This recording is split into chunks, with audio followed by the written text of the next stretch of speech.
and behavioral mental health conditions to leave the hotels where they are currently getting their needs met and go back to the downtown neighborhood. You're hearing right there from Seattle City Council member Andrew Lewis, head of the council's Homelessness and Housing Committee. He's concerned about the Just Care program expiring in the month of March. This program helps homeless people with hotel rooms and treatment. We are covering that and many more homeless hurdles this week in Seattle, as well as some new names jumping into the council races. All that and more on Seattle News, Views, and Brews, your coffee break political podcast. I'm Brian Callanan. I'm a host on Seattle Channel. The views expressed here are my own. My co-host, who is no longer living in an anarchist jurisdiction of the United States, according to a recent order from the Biden administration, Kevin Schofield from Seattle City Council Insight. Kevin, you just have an air about you today. Just I feel less liberated. Anarchistic. I just feel liberated. Like, you know, I can tell the anarchist in me is suffering a little bit, but you know, we're moving past it little by little. All right. Thanks also to City Grind Espresso, our background noise sponsor for the podcast. Please do support them and other small businesses during the pandemic, especially. Thanks also to our patrons. Cynthia joined the team this week. Thank you very much, Cynthia. She joined at the $10 level, which means she'll be getting herself her very own Seattle News, Views, and Brews coffee mug. I love this here. And I got to tell you, the mug shot of the week. Kevin, this is unbelievable. The bar has been raised yet again. Patron Eric sent in this footage of his chickens eating out of the mug that we sent his way. Unbelievable. He's got chickens in the yard. They are hungry for local news, Kevin. That's the way I look at this. And then we got the shot of the eggs, too. Eric, this is absolutely incredible. Which came first, the chicken or the podcast? Don't answer that question. Thank you so much, Eric. I'm just hoping that isn't like a, you know, not very subtle editorial comment on you know, the quality of our news coverage. Ooh, here, right? needs to be fried a little bit more. Are we serving up a lot of chicken feed here? I sure hope not. I hope not. I hope not too. Well, thank you, Eric. Thanks to all of our patrons. Thanks also to Converge Media, which airs the video version of our podcast. If you want your mugshot on the show, you got to be a patron on Patreon at the $10 level. We need your support to keep this thing going. I do want to make sure that you watch this on Converge. It airs on Wednesday nights at 7 o'clock. We thank them very much for their support of the show as well. Let's get it rolling with right here, right now. So first week of March here, a lot of homelessness and housing news to break down. To begin, the council is voting this week on a zoning ordinance that will speed things up when it comes to building permanent supportive housing in Seattle. Now, this is no barrier housing, has services for people on site. Councilmember Lewis worked on pushing this through such that these projects did not have to go through a design review process. These buildings are also not required to have bicycle parking, a few other exemptions there. Kevin, what impact do you think this legislation is going to have? Because taking out design review is not an insignificant thing. Yeah, so it'll speed up the process. It'll also, you know, some of the things you mentioned, like not having to do bike parking. Yeah. You know, we'll save them some money just directly. So between, you know, getting it built faster and getting it built a little cheaper, they're expecting that they'll save as much as almost $50,000 per unit on building it. And right now, permanent supportive housing units are running about $300,000 per unit. So cutting $50K off is a big chunk of that. Yeah, that's a big deal. Well, the council set aside $60 million, I know, this year to try to build this type of housing, but it is expensive stuff. I think that's a big part of it. It's not just the dollars of building it, but it's the services too. That's the other piece to this here. Right. The services are an operational part that comes after it, but just true. building it to the spec where, you know, this is a set of people who have chronic physical and mental issues, right? So, you know, the kinds of facilities that you have to build not only into individual sort of living, you know, residential units, but into the, you know, complex as a whole. So there are places where they can offer services on site as an additional cost on top of that. Right. I know a lot still ahead with that one, and we'll continue to track that. But I did want to move on to this other piece that we talked about at the top of the show here, Just Care, a county program that's helped put homeless people into hotels and also give them services since last fall. The county, King County, this is a county program, extended this through the end of March. But at that point, we don't have a lot of clarity on where these roughly 130 people in these hotels would go. So, Kevin, Just Care has been working pretty well for the people it served, but it's expensive and it's not clear who, if anyone, the city or county, would be willing to pick up this $10+ million tab to extend this through September. What do we got here? Yeah, so you know, let's just be clear what Just Care is. So here in Seattle, the city of Seattle has been paying for this LEAD program, which is a law enforcement diversion program. So folks who are, have low level kind of misdemeanor crimes, who might otherwise sort of get into get either into the law enforcement system and stay there, or have already been kind of revolving door in and out of it. Would divert them out of that, and a lot of these folks are homeless, right? There's a high correlation between them. But there are a bunch of the folks that have just been problematic in the downtown area. And so that program is working pretty well. Just Care is kind of a little bit of a flip of that. And what it's been doing is starting on the homeless side, saying, who are the people, who are the chronically homeless people that we see on the streets of downtown Seattle, who also tend to be problematic with, getting involved in lots of, disruptive behavior, blocking doorways, and storefronts. And in some cases, just participating in, low-level crimes. And hoteling them, getting them into hotels, and then wrapping around services so we can see if we can get them in a better path, either eventually into permanent supportive housing, or maybe, a bus ticket back to family members who can help take care of them, or something like that, right? Just looking at sort of what the right thing is for them. But it is a very expensive program altogether. Sort of on an annual basis, it's about $70,000 a person. Per individual to house them, give them services. Per individual that they're providing all this for. So, and a lot of that cost is the housing, because they're doing it with hotel rooms right now. Which is a big cost. The hope is that, King County is looking at actually buying a couple of hotels. Right. Which means rather than kind of leasing the space, they would have, they could basically own the space. Can we jump back? Before we talk about the ownership piece, I just wanted to talk about the potentiality of trying to expand or extend this program right here. I know there's some back and forth with regard to FEMA dollars. Is this something that could be reimbursed or whatever else? The city and county have both been talking about that. So under the Trump administration, FEMA was reimbursing up to 75% of costs for sheltering homeless people to, basically to within the context of COVID, to say, let's, these are high risk folks for catching COVID, right, and for spreading it through the community if they're transient around the city. So let's get them into shelter, and that could include hoteling them, right. The Biden administration has said, we're going to up that to about 100%. We're going to make it a little easier to get through it, because under the Trump administration, even though they said this, it was really hard to get through a lot of the process of really getting the reimbursement for this. The Biden administration is kind of streamlining the process. They're saying it's 100%, but they're not covering everything. They will cover the shelter part of it. So they can potentially cover hoteling costs at 100%, but they're not going to cover all the rest of the services that go around this.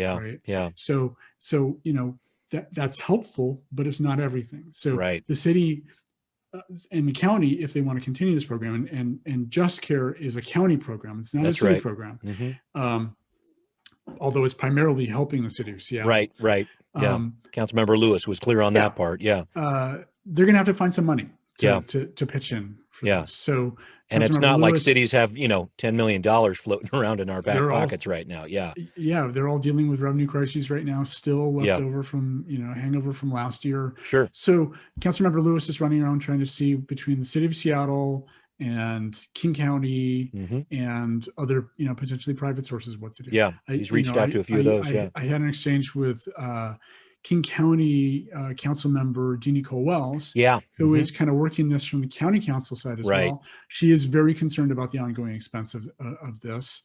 She really does hope that if the county does buy a couple of hotels, that will help.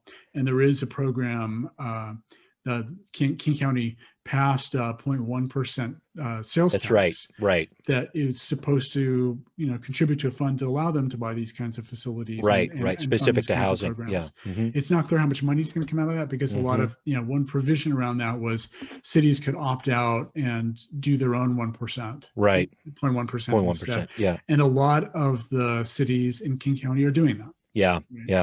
That's a big split. And I did want to go down this path also in terms of the difference between the city and the county when it comes to homelessness approach, because another big piece of news happening this past week in regard to homelessness in our area, a setback for the King County Regional Authority, as Regina Cannon, she was offered the job as CEO, turned it down. A lot of local leaders were very excited she might come on board here, has great background in these issues in Atlanta, Massachusetts.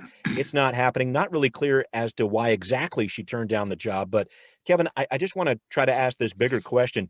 How does Regina Cannon not taking on this job set back the work of the regional committee because it was already behind on its goals? Oh, it's way behind already. Yeah. They're basically nowhere at this Yeah. point, right? They've got a governing committee, they've got an implementation board now, but the way the plan was set out, the next step was really getting the CEO. And the CEO then writes a plan for how to staff up the organization and then how to do the transfer from King County and from the city of Seattle of their own homelessness organizations into this new regional authority, right? Right. None of that is moving forward, right? Until they have a CEO.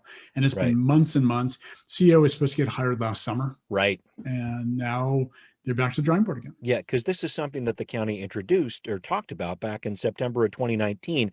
And now here we are without the CEO. I just want to try to think about how this affects the search, the ongoing search, I guess, for someone to head up this this group here, the regional authority here. I know some King County council members are saying that Cannon's rejection of this job might be an indicator of this gulf between the city and county with regard to the approach to homelessness there. Do you see this? I'm just trying to figure out who wants this job and wants to take on this city and county type of relationship. Well, to be clear, the gulf is not between the city of Seattle and King County. It's the gulf is between Seattle and King County on one side, and all the smaller cities and towns, right? Who are really not on the same page. And this was a forced marriage, right? And from going back to in 2019 when they were trying to negotiate the terms of the local agreement to do this thing, it was clear from day one that they were not on the same page for a lot of issues around evidence-based practices and only evidence-based practices. There were some folks on the Seattle City Council who were pushing really hard that the charter of this organization should say we are only going to use evidence-based practices. Right. I remember that fight. Which would exclude things like, basically locking up or forcing into treatment programs homeless people. And the smaller cities and towns are just not on board with that. Yeah. Right. And we see this again, this same echo with, the sales tax and the smaller cities and towns and including Bellevue, right? Let's not some of the bigger ones too. Sure. Saying, no, we don't really trust this regional approach. We want to do our own thing. Yeah, right? Look at Mercer Island, even what it's been doing with homelessness. Yeah, basically voting to criminalize homelessness. Yeah. You look at Renton, voting to to pull the license of the Red Lion.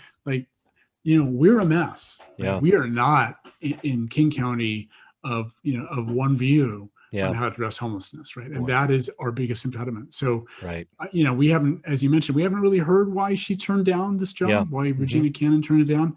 But there's a very good chance it was because of that. She could have, done the rounds and talked to people and read the news and went, wow, this is a mess. Yeah, not worth the $250,000 reported salary there. So a lot still ahead for that regional authority as they try to move forward.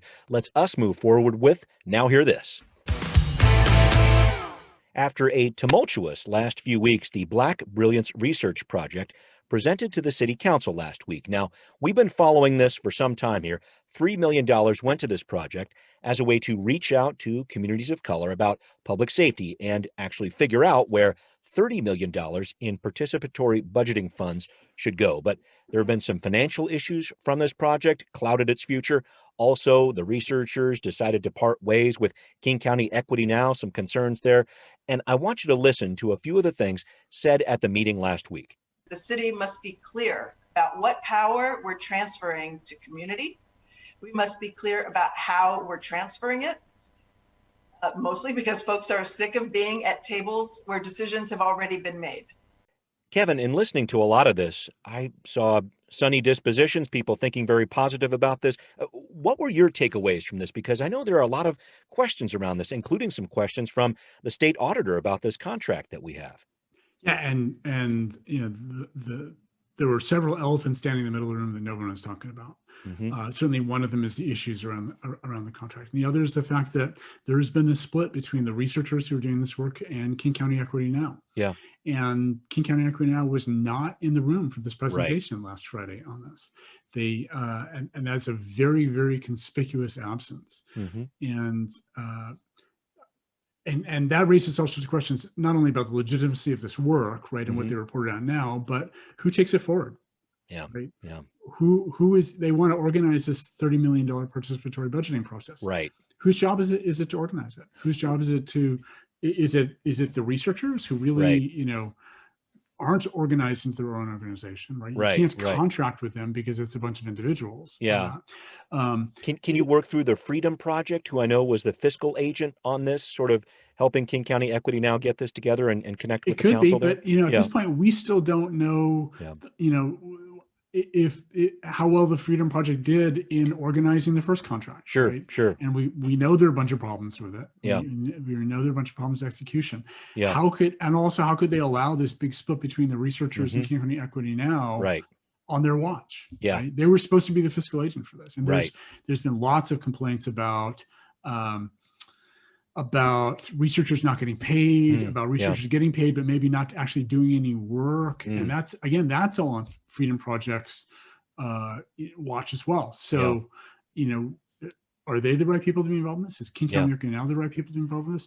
Yeah. If the researchers are the ones to be involved in this, you know, do they need to form their own organization to do that? Right. And can they do that fast enough? Because you know, the timeline they outlined, you know, they want to start collecting ideas and, you know, project ideas in about a week. They want to get the steering committee put together and they want to be voting by July. It's a super, super aggressive, probably unrealistic timeline to move this forward. And in the meantime, Councilmember Morales and the city council just seem to be like, you know, happy, friendly, sitting around, off we go, hands, singing Kumbaya on this, right? Like pretending nothing is wrong. Like, gosh, this is a great report. I love this stuff.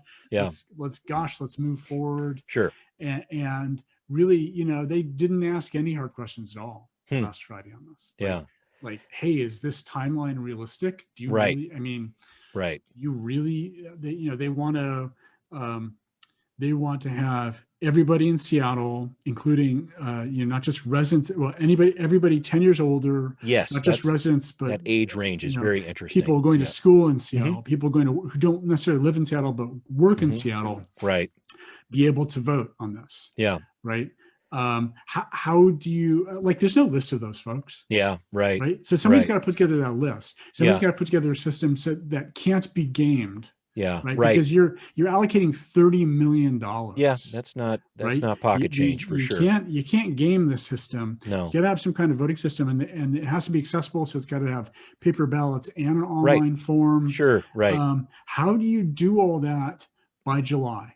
You can't. Different languages and whatever else. And different languages and all this other stuff. I look at this because the effort that's going on, I mean, the actual process that has to be gone through is one piece of this, but I think the other piece of it is the eventual goal. If you want to have something that is participatory budgeting, people have to trust in it. People have to understand it. It has to have some transparency to it, to the point where people say, yes, that's where we want to invest $30 million. And if it comes across in a different way, I wonder about that. And right now there's zero transparency into this.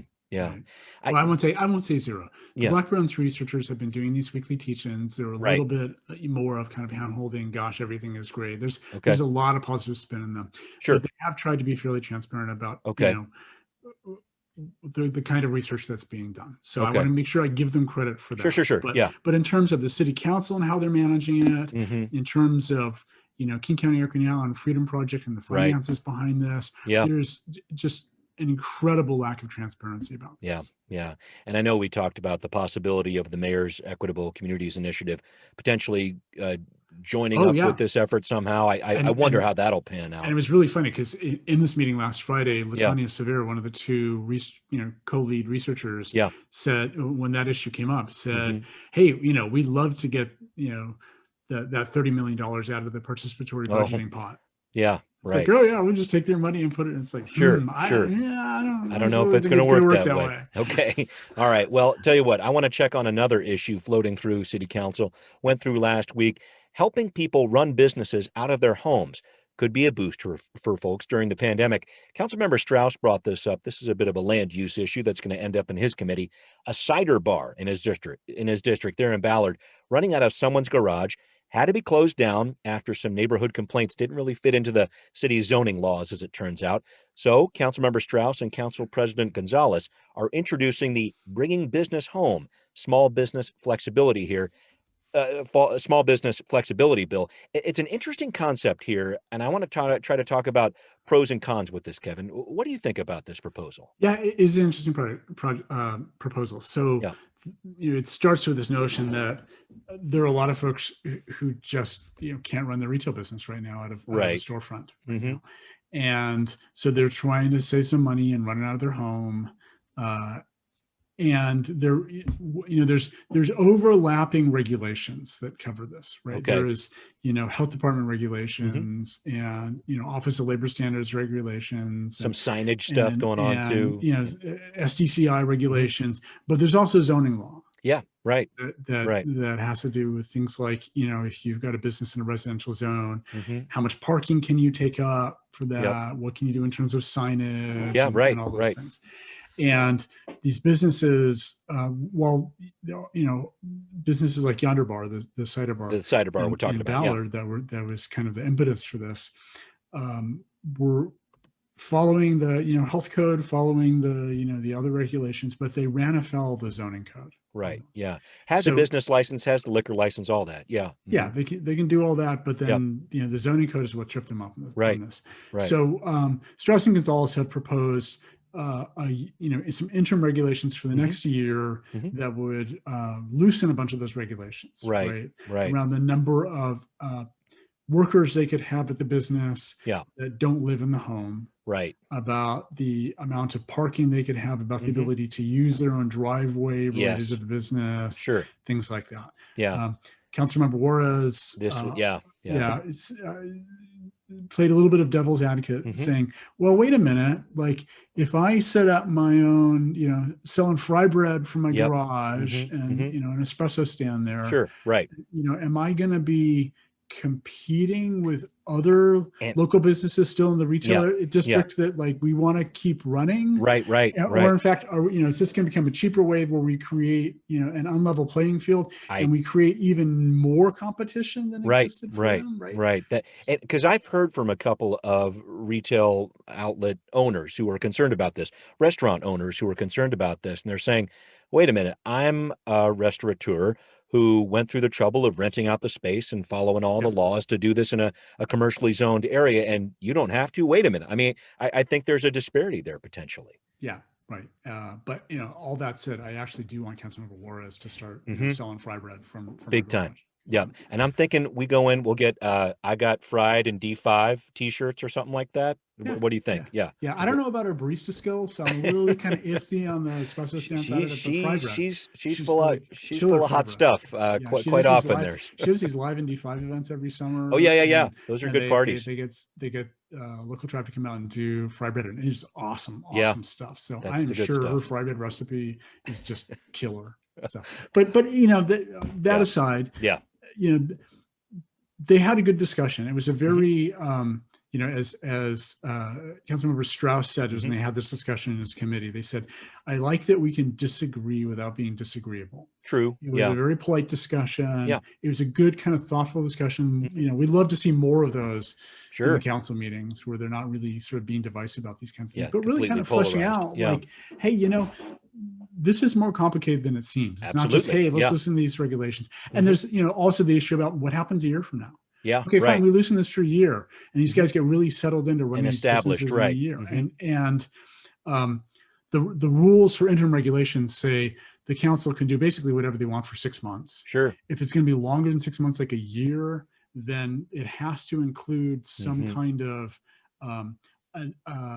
sort of work plan. I see, to get out to transition. Changes. Yeah. So this would include SDCI going off and doing a work plan to look at, should we permanently loosen some of these rules to allow home-based businesses? And that raises all sorts of interesting questions about what is Seattle and the world really going to look like after COVID? Boy, go figure. Is everything going to go back to normal? Are more people going to, we keep saying, there's a lot more people who are going to be working from home. Yeah. Yeah. Right. Yeah. Even like office workers working from home. Huge impacts on What does it mean downtown. Yeah. for other small businesses? Yep, Right. yep. Or neighborhood businesses for sure.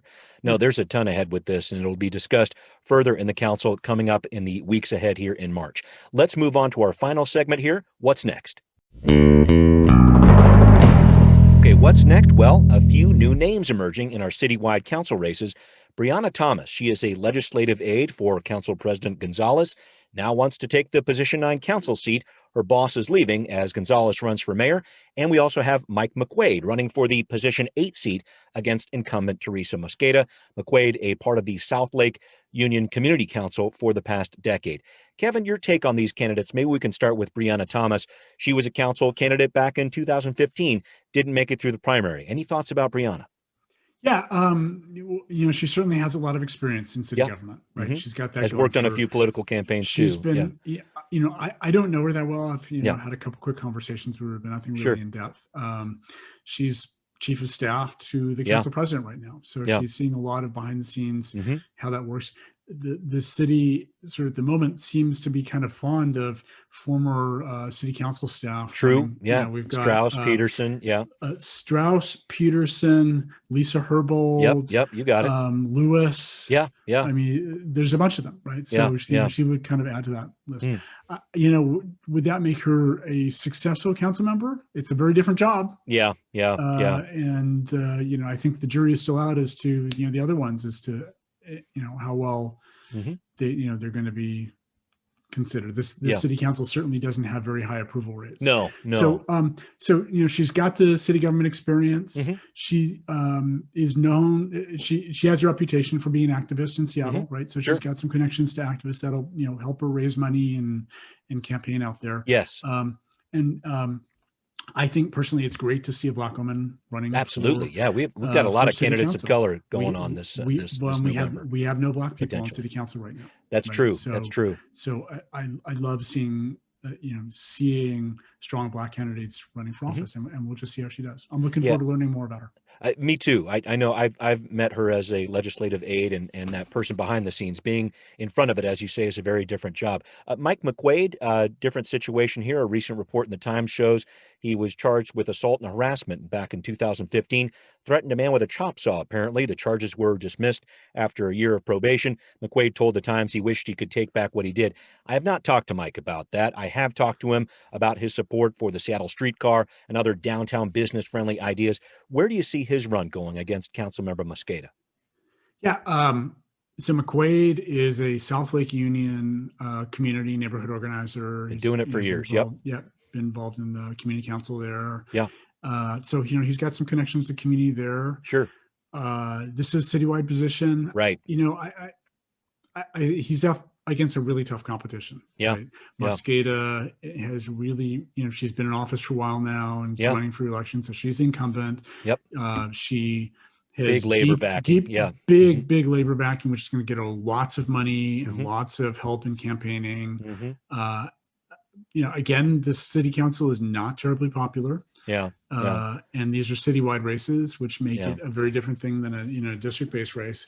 So, I wouldn't count anyone out at this point, but it's the council doesn't have a business owner on it, and I know McQuaid has run his own business for some time.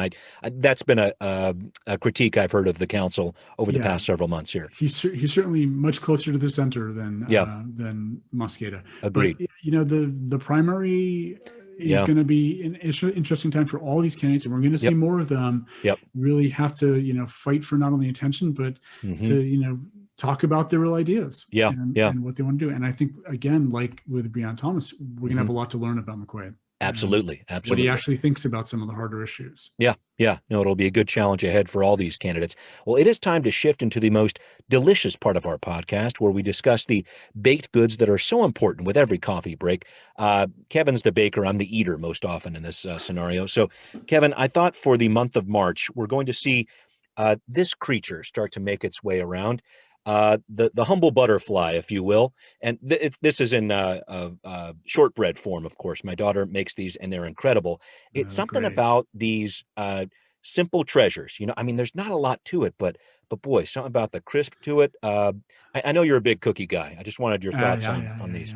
Yeah, with, Oh boy, love and butter, made with love and butter. Yeah, those are the two ingredients that make every baked good good. I guess those. I guess some of them were sugar cookies, so it's probably sugar, love, and butter. Yeah, a little dose. Yeah, of there. it's Easter time for colorful sugar cookies. Indeed. And just make sure you're getting exercise too. Yes, sir. I'm on it. This COVID-19 is it's getting towards COVID-20 every day here. You got to watch out. They're addictive, and it's way easy to eat too many of them. True. I only had half of one wing. Let the record reflect. I'll keep up on that. Thank you, Kevin. Thank you, as always, for your insights, sir. Thank you, sir. All righty. Thanks, everybody, for listening to Seattle News, Views, and Brews, where you can always find out what's brewing in local politics. Please do subscribe on iTunes, Spotify, wherever you listen, and support us as well on Patreon if you like what you're hearing. We need your help to keep this podcast going. Thanks also for watching on Converge Media 2. We will see you next time. Seattle News, Views, and Brews is an independent production of Callanan Media Services. Copyright 2021.